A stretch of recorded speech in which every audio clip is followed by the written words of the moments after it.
Apa carike para dewa Bathara penyarian praminggat ilang nyawamu ayo dengo sing dadi kondo oh oh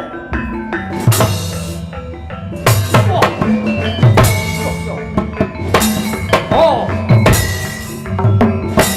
ah oh hey oh hey Astung para sidang sekaring bawana langgeng nuwun sewu Kakang Gunaresi Narada ngaturaken kawilujengan rawuh ndika wonten ing balung bali laras Marcukunda manik Kahyangan Suralaya. Walatala inggih Adi Guru. Awit saking pepayung Padupadi Pramesti wilujeng mboten wonten alangan setunggal menapa anggen kula siba salam taklim kula katur dumateng Padupadi Pramesti. Nuninggih Kakang Narada sampun kula tampi kalilan kula cumadong dawuh kados pundi kabul kawusananipun nalika semanten jengandika Kakang Narada kula utus matedhak wonten ing negari Cepaka Mulya ambayongi Dewi Candrarini mongko dados jangkeping Hapsari. Lah nuwun sewu Adi Guru ingkang sowan wonten ngarsa paduka menika nenggih sekaring kedaton Cepaka Mulya pun Candrarini. Nduk Candrarini margake sungkema marang tetungguling para Jawata. Kula nuwun nuwun sewu pukulun. Kula ngaturaken sembah pangabekti mawan tuwanto kunjuk sahandhap padha paduka Sang Hyang Jagat Pratingkah. Iya Candrarini wis ndak tampa gawe bombong ing rasa. Pangestu nuwun bae tumrap lawan jeneng kita. Nuwun inggih Gurawalan anggen kula mundi mugi andadosaken cimat. Adi Guru wonten dawuh. Gandeng Ripalungguhan samangke calon widodari sampun sumewa wonten ngarsa paduka lan supados prahara ingkang nimbrung wonten Suralaya enggal sirna. Prayogi Candrarini menika enggal kawisuda kemawon minangka widodari supados gara-gara ing Suralaya menika enggal sirep Adi. Dewa-dewa sukata marang kang soreng perang ngudhani arum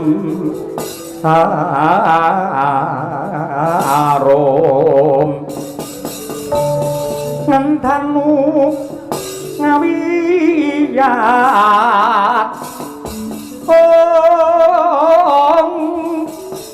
Narada ngepalani sawata sukamulat sulaing wiraseksa sulaing wiraseksa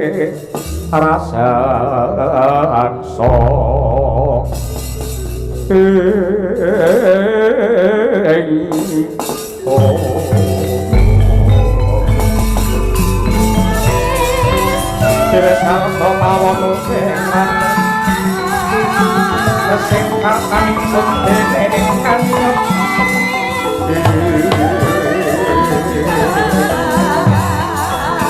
manis sing robot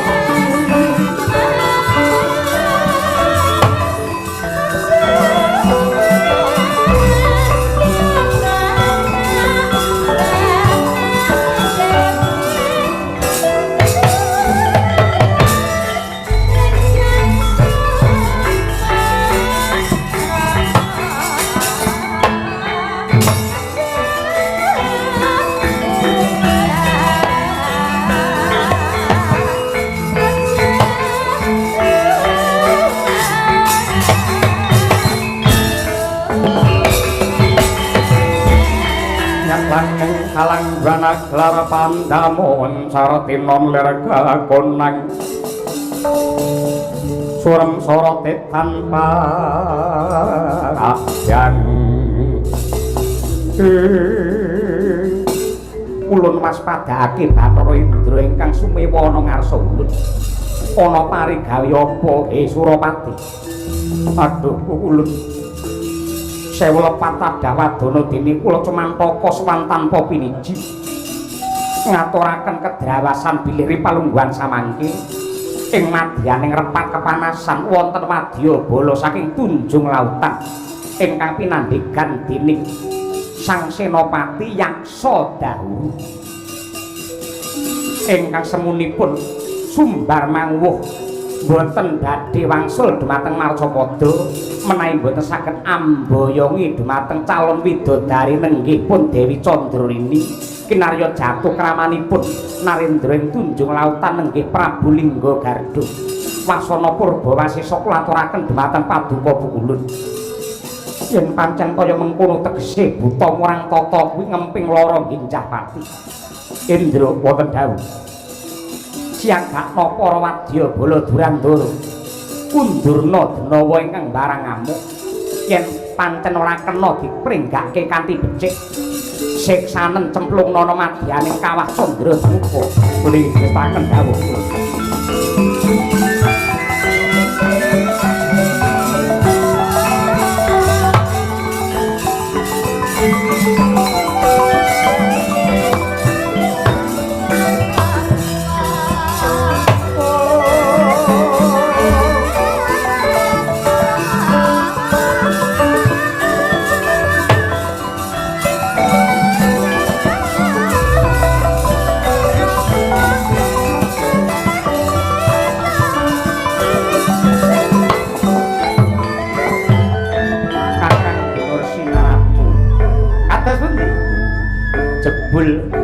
wonten ingkang sumusul wonten kahyangan utusanipun Prabu Lingga Garda saking Tunjung Lautan ingkang nedya amboyongi calon Hapsari Nduk Candrarini wonten Prabu Pukulun para gagiri palungguhan iki sing jujur sing blaka suta wae apa jeneng kita wis ana gandeng asmara sambung tresna lawan Prabu Lingga Garda mboten Pukulun nanging nalika semanten Prabu Lingga Garda menika nglamar dumateng kula parantene Kanjeng Rama Prabu dereng kepareng paring wangsulan satemah minggah kahiwangan ngamuk punggung menika kula babar pisan mboten ngertos nanging tenan pirana sambung rasa kelawan Prabu Lingga Garda mboten wonten. Lah syukur. Lah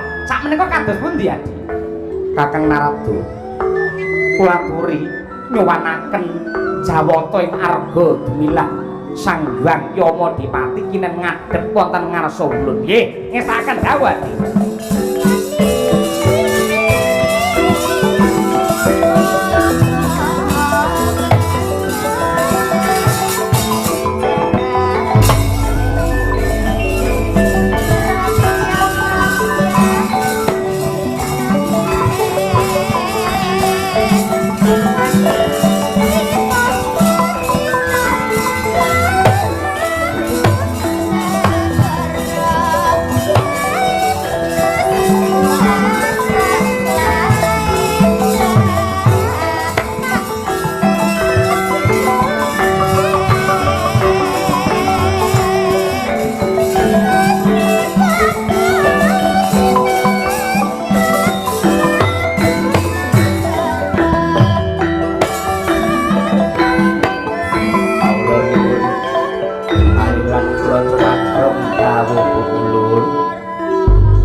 Yamadipati wonten dawuh pripalungguhan iki kahiwangan geger merga ana wadyabala saka Tunjung Lautan ingkang bakal amboyongi calon widodari mula kang mangkono kanggo ngreksa marang katentreman pripalungguhan iki calon Hapsari Dewi Candrarini para gagenggal kantinen sesingitan ana kahiwanganmu ya kuwi arga dumilah yen tetela kados mekaten boten langkung sendika ngestakaken dawuh keparingipun kula wangsul benjang menapa pripalungguhan iki uga kantinen si Candrarini nggih ngestakaken dawuh Nduk Candrarini ayo melu aku ning kahiwangan arga dumilah Nduk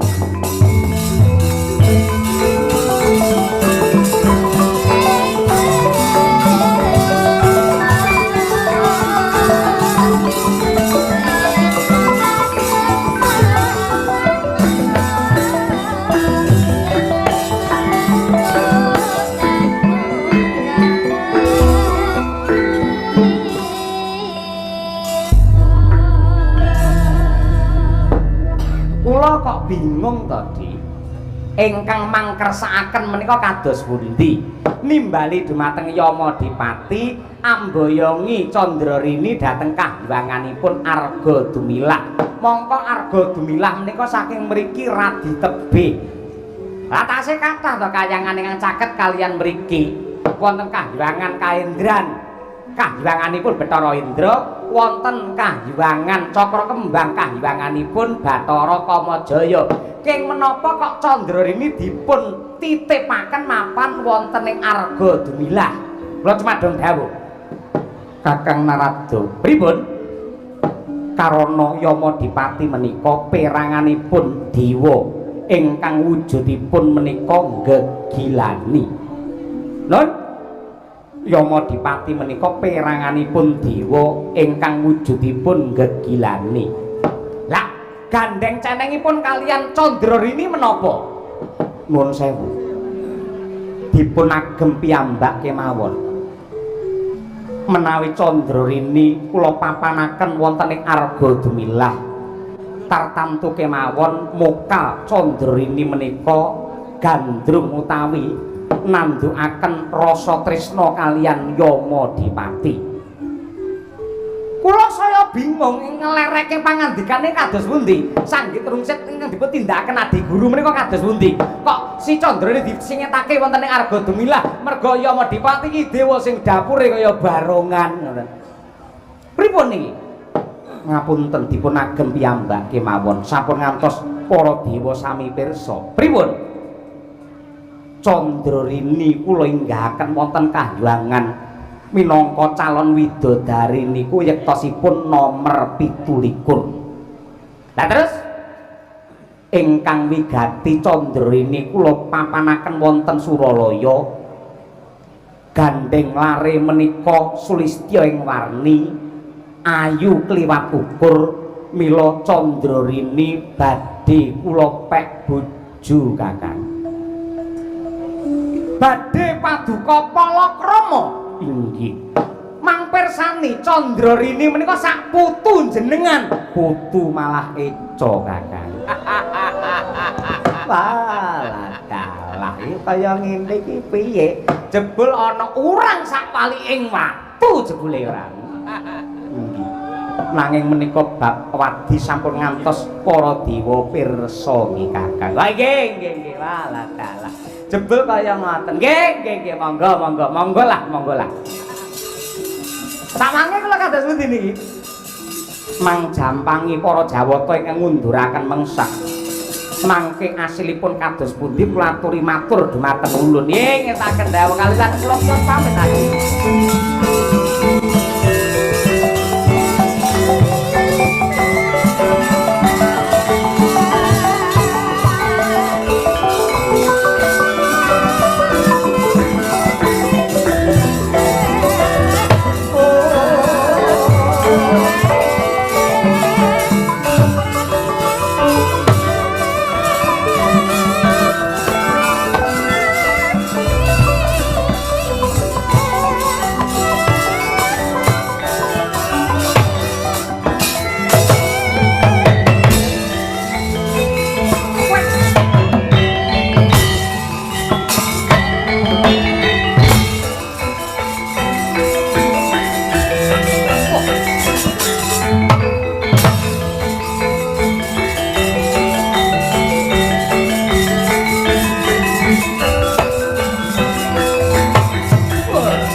wur-wurahan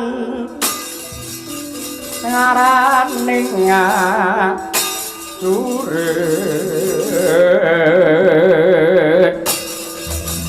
koma guru bangsa ketaya bu tolong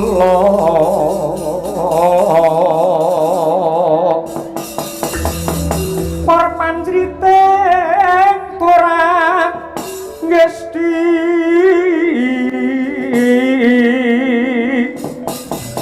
Rekata ingkang tuwaksa lelayu sebet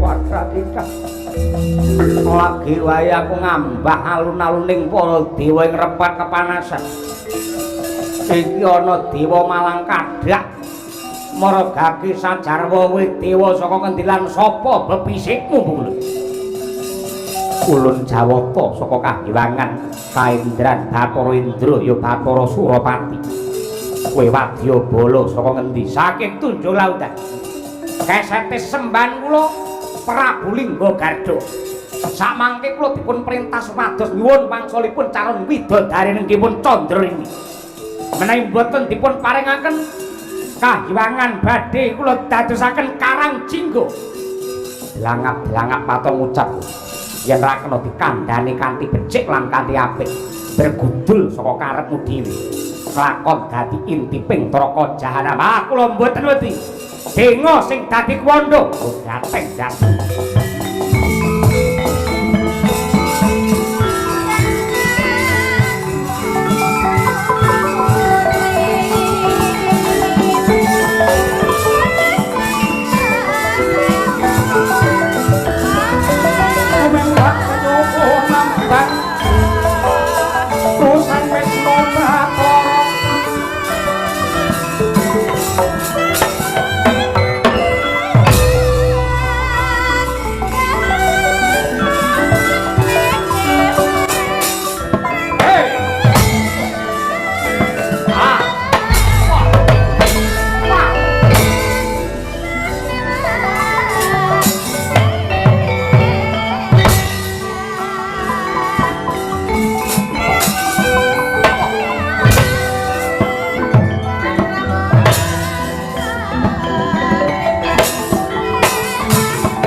Oh, seminggat.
Dewa Bathara penyarian praminggat ilang nyawamu ayo dengo sing dadi kondo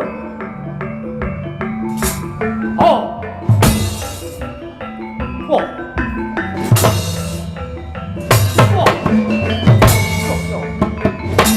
oh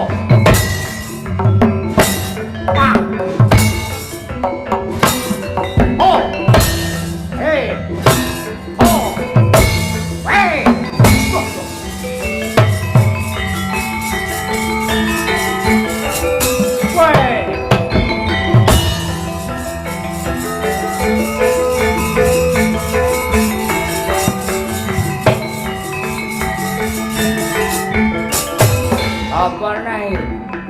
Bathara Tantra praminggat ilang nyawamu apa hak wah wah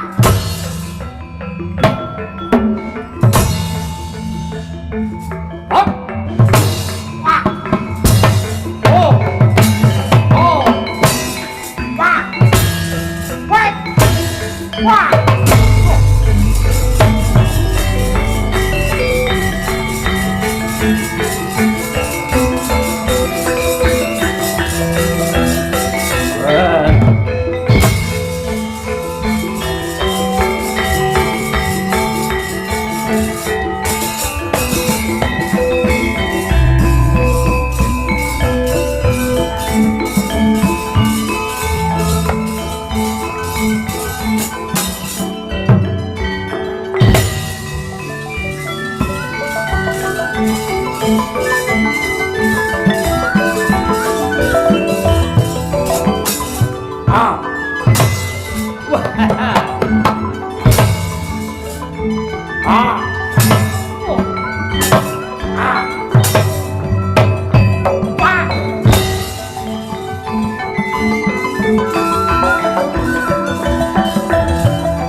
dawuh.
Mandawa tata kati wisaya Indriyaksa Maruta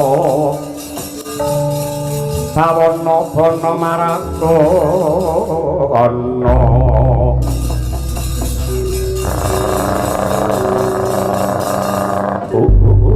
ladan sayuta mara sakethe wuri sampyan kaya wong jala rebuten kaya menjangan mati.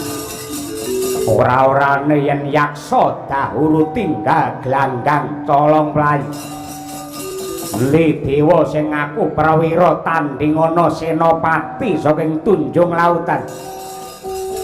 Yaksa dahuru. Dewa sapa? Kami tuaning para dewa saka Kandiwangan Sidik pangudal-udal ulun Bathara Narada. Ana apa Bathara Narada? Pripalungguhan iki ngene. Jeneng kita aja seling surup, aja klera-kleru. Anane dewa kuwi mboyong calon widodari, ya kuwi Candrarini mangka dadi apsari ing Suralaya. Yektine kanggo srana mulyake ya kuwi Ratu Gustimu Prabu sapa? Lingga Garda. Lah, Prabu Lingga Garda. Kok ngaten nalaripun kados pundi? Wis kinodrat dening jagat lamun ta Candrarini iki pancen jodhone Prabu Lingga Garda. Yen kowe ngamuk ana Suralaya ini tegese kleru. Yen pancen Dewi Candrarini menika jodhonipun Gusti kula. Kalilan ripalungguhan samangke Dewi Candrarini kula boyong wangsul dhateng Tunjung Lautan. Wektune ora dina iki. Nek kudu ngenteni titi mangsa ingkang prayoga men Candrarini dadi widodari dhisik. Yen wis dadi widodari dipalakrama karo Ratu Gustimu wis trep. Ratu Gustimu duwe garwa sing awujud widodari. Oh ngaten. Ya. Lajeng benjang menapa tumurunipun Dewi Candrarini palakrama kalian sesembahan kula. Ngentenana wanci ingkang pratitis eling-elingen yen perlu tulisen. Besok Bathari Candrarini bakal tedhak oning prajamu palakrama kelawan Ratu Gustimu. Lamun ta tumeka titi mangsa dinane Selasa kliwat sasine Jumadi lawas. Nun. Selasa kliwat sasine Jumadi lawas. Mboten enten Selasa kliwat kali Jumadi lawas. Yen dewa kepareng paring dawuh ora ana barang sing muka. Mudeng. Mula kandhanana Ratu Gustimu ken sabar luwih dhisik mengko bakale tumurun saka Kandiwangan ya kuwi widodari Dewi Candrarini tedhak marang prajamu palakrama kelawan Ratu Gustimu dandane cara India. Wah, ketok udele no nemen. Udele ketok idrop pisan. Aja diganggu, aja disusu-susu sing jenenge Candrarini mergo lagi pepaes. Lagi lukis. Ingkang dadi tutuke. Nggih. Tutuk. Mas ngono kuwi. Samangke kowe mulya. Bali yo matura karo Ratu Gustimu. Yen kowe ra mudeng memper yen Ratu Gustimu Prabu Lingga Garda mesti ngerti karo karepe dewa.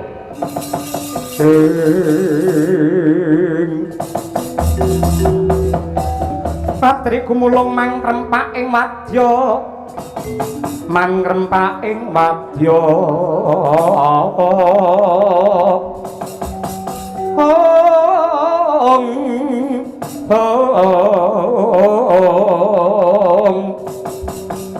Magiri reh ronang kono gawe gelar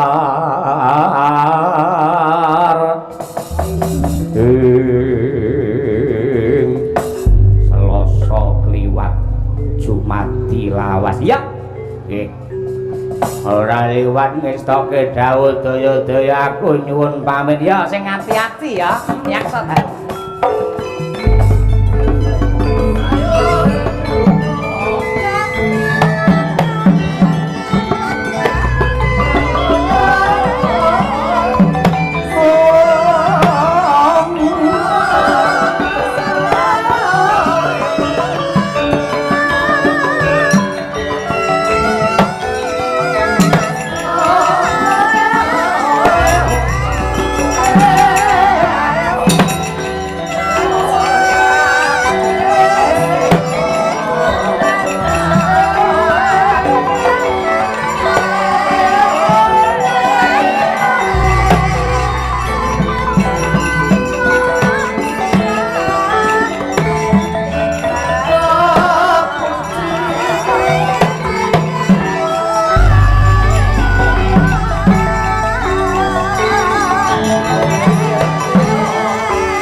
samar pamoring soksma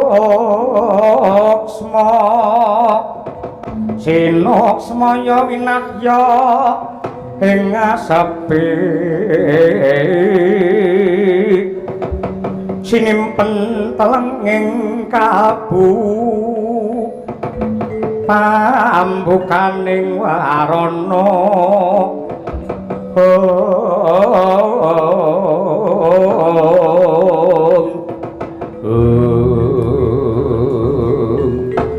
Adi Guru punapi Kakang Narada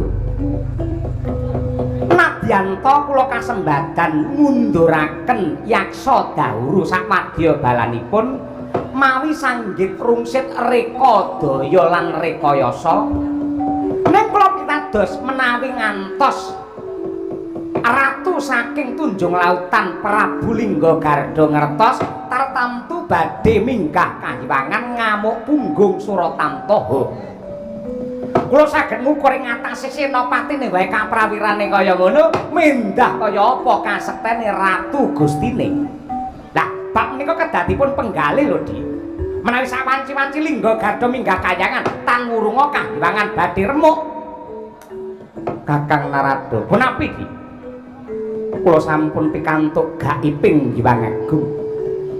Sampun cetha wangsit ingkang dipun paringaken dumateng kula. Kula kedah ngupaya jago wonten ing Marcapada.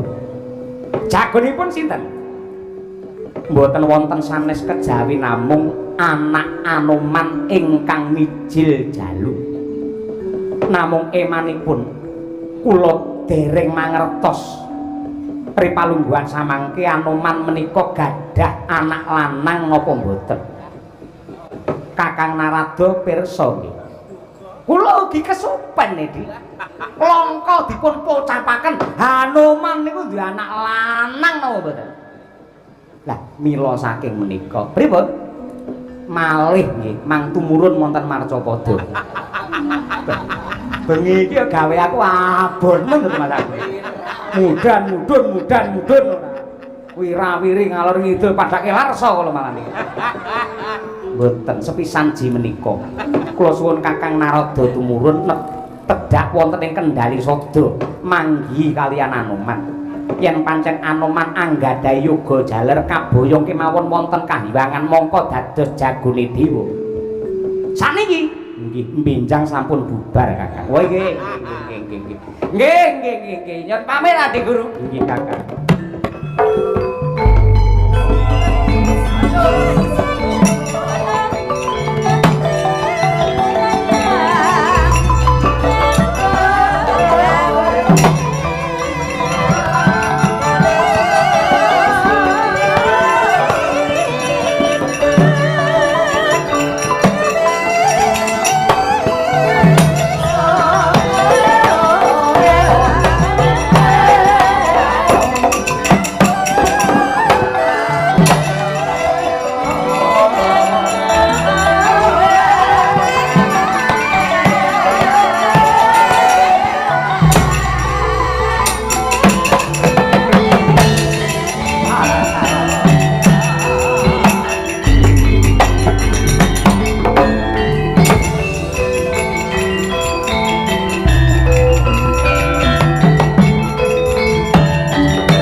Sigra yen permana kanca-kanca sigra ngrakit nawang sesangka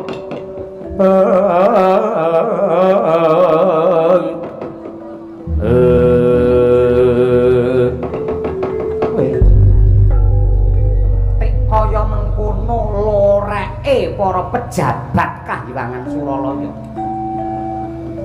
Nadyan ta saka njaba Bathara Penyarian bisa nyurasa. Kahyangan dadi goreh kaya mengkene yektine mung nuruti nafsune Bathara Guru. Anggone kedanan lawan calon widodari sing jenenge Candradewi.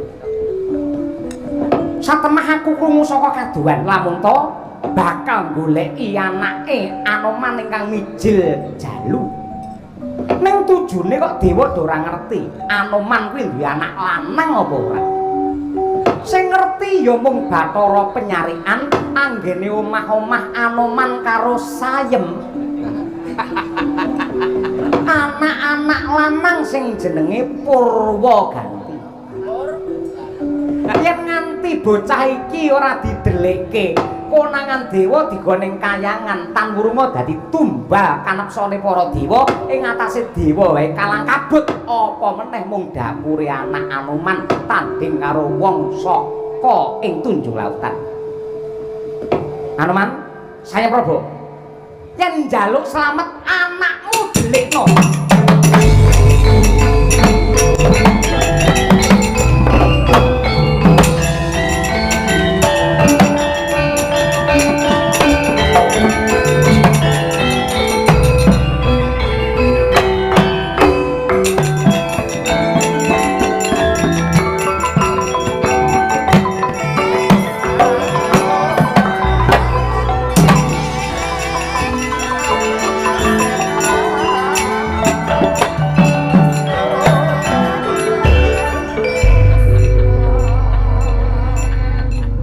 rasaku dewa-dewa kok do pengen tampil dewi-dewi.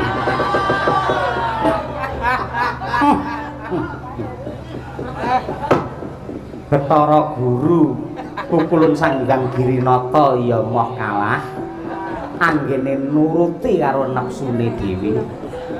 Bathara penyarian ya ngono.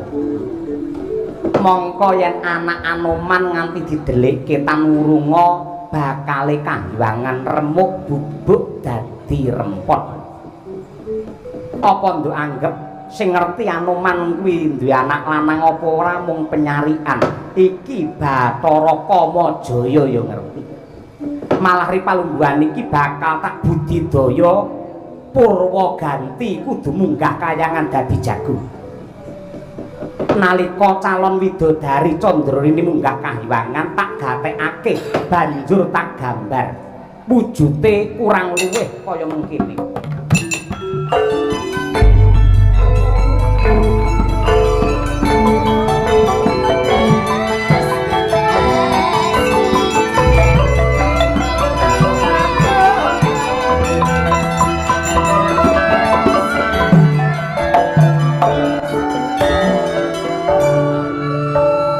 Candrarini wis tak gambar.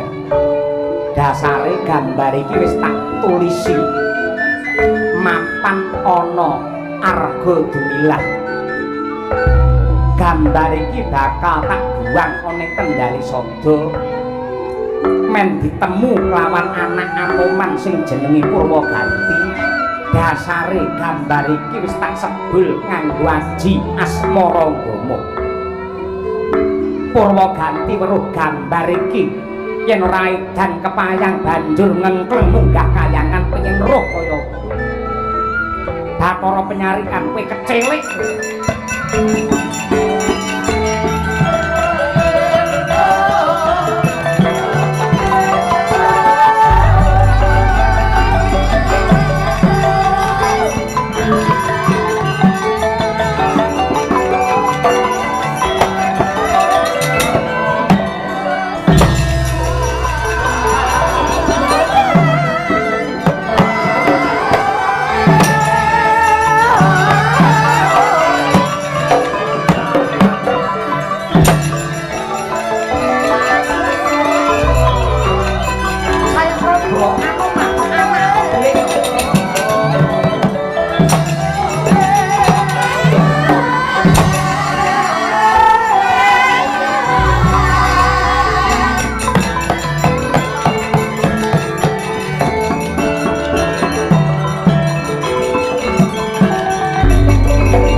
Wararas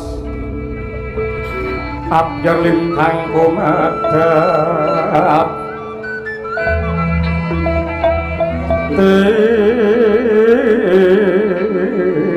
Tisono tengah wengi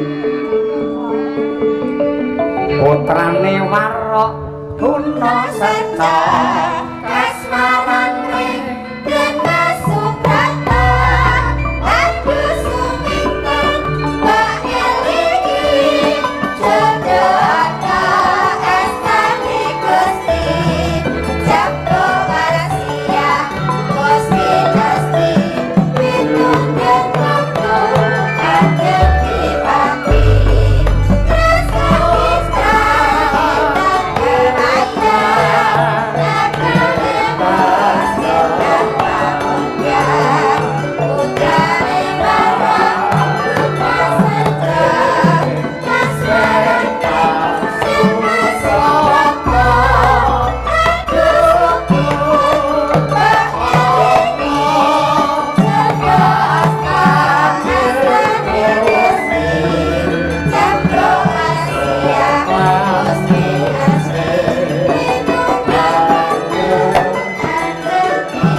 kula paduka sanggang penyarikan ingkang tedhak wonten ing Kendhali Sabda kalilan kula ngaturaken sembah pangabekti unjuk kula. Ya sayang Prabu tak tampa gawe bawang rasa lantak pangestu kumara ganti tantanana.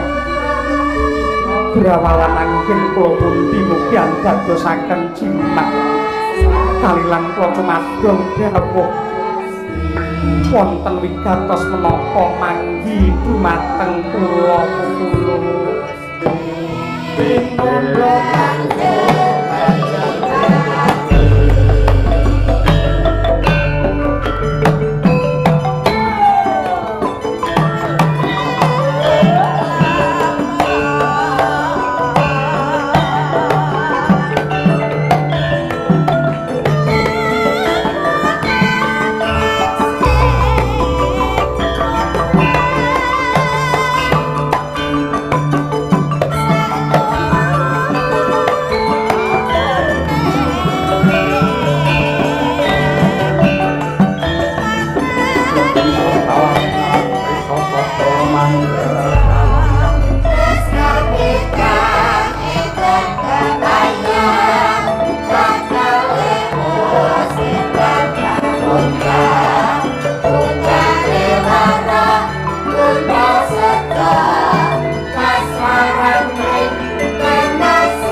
dateng sabin ngintun dedaharan kagem para mong tani ingkang garung luku angolah siti mila saking menika pukulun daya-daya kula nyuwun pamit mesakaken para mong tani menawi ngantos mboten enggal kula caosi dedaharan mila saking menika kose ta kose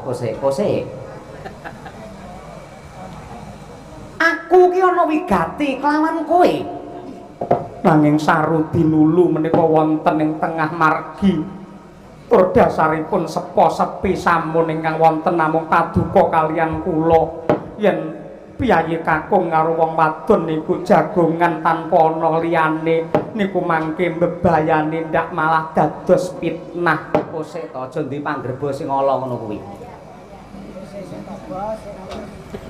umurmu ki pira ta saiki malah takon umur barang ngopo to yuswamu pira jujur wae aku iso penasaran to penasaran niku tembung napa aku bingung yuswamu pira nggih menawi 50 kemawon sampun wonten ing atase wong wadon umure 50 parandene cerete ayu tek isih kaya ngono. Irungmu kok sontek to? Mboten. Niki alami wonten. Lah ya ing atase aku lak kelingan kowe iki lak mbiyen lak selire si Dasamuka to Ngalengka Diraja. Selir Sriti to? Senes. Selire Dasamuka ing mapan ana ing Guwa Windu. Lah Anoman utawa Senggana ki bakal dadi dutane Sri Rama Wijaya tumuju marang negara Ngalengka kok ampirake ana ing Triwindu. Guwa Windu. Oh iya, Guwa Windu kok suguh wujude wowoan sing wis kok campur karo racun satemah Anoman biyen ki lak wuta ngono. Nggih. Inggih menika sejarahipun. Lah ya ing atase kowe iki mungsuh, kowe wong Ngalengka, kok iso rabi karo abdine Rama Wijaya? Inggih wiwit menika nalika Kakang Anoman menika wuta lajeng dipun tambani kalian Garuda Sempati saksampunipun biar padang ngertos gelaring kahanan lan prisa bilih ingkang racun menika kula lajeng Kakang Anoman menika ngamuk punggung Sora Tantoha madosi kalian kula pinanggih wonten ing Guwa Windu lajeng kula dipun glandang rambut kula dipun seret dipun inggahaken wonten sak nginggile amben lajeng dipun pecuti dipun tetesi lilin.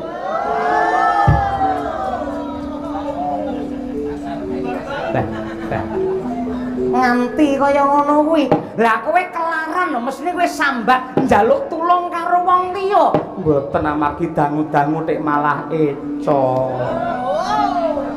Nggih akhiripun lair niku pun Purwaganti. Jenenge tek apik men anakmu Purwaganti Wonten maknanipun. Maknane Purwa menika wiwitan ganti menika salin, lairipun Purwaganti menika anyarengi salinipun saking jaman Ramayana dhateng jaman Mahabharata kula. Elah. Nggih. Mesakaken para tani tak ngirim riyin. Kosek ta, kosek. Lenggao to? Lenggao.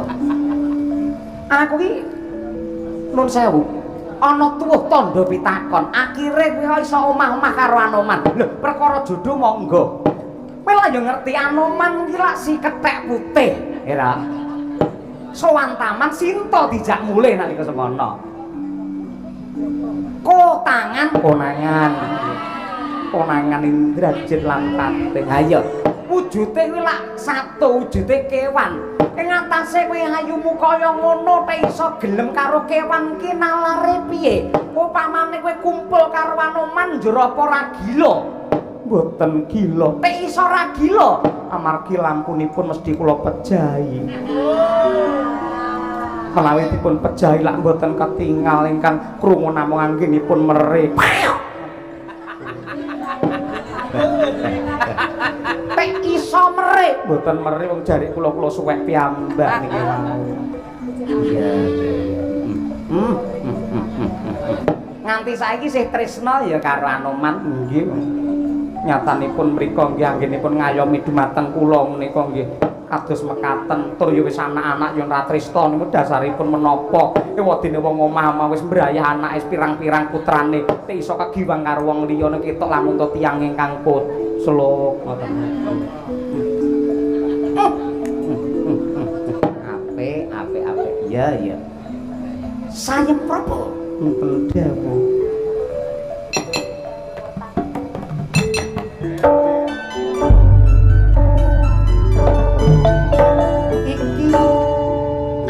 Turun ring Marcapada yektine ora tata mak kalian tiyang estri. Kagiwangan geger. Ya, kagiwangan geger. Merga pangamu Yaksa Dawuh sing kepengin njaluk calon widodari satemah dewa ora ana sing mangga mulya.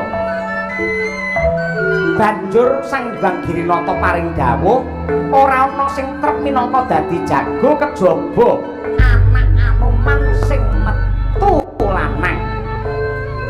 tujune Sang Hyang Girinata karo Sang Hyang Narada ora prisa dewa ora ana sing ngerti lamun to kowe iki duwe anak lanang sing jenenge Purwaganti sing ngerti ya mung panyarikan. Kira-kira kowe lila apa ora yen nganti anakmu dadi jago mongko mati ana kahyangan.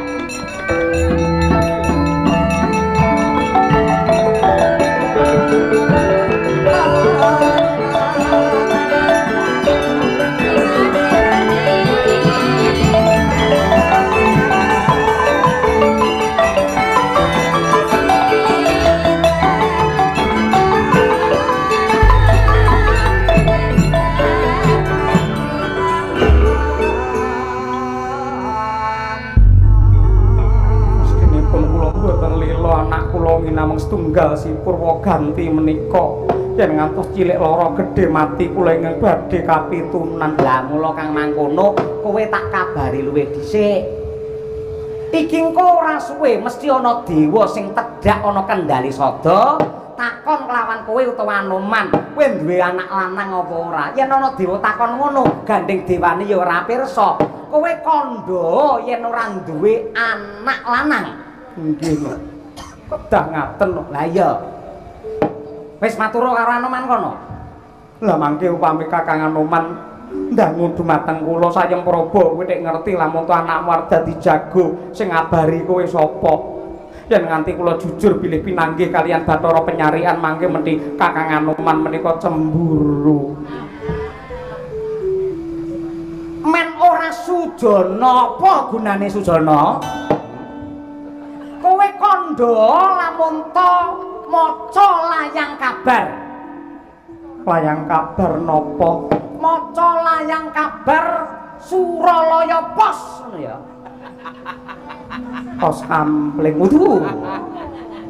Aja kandha lamun to ketemu karo penyarian cilaka geger anggene mah yen nganti pegatan aku malah seneng lho kowe, Mbak. Oh.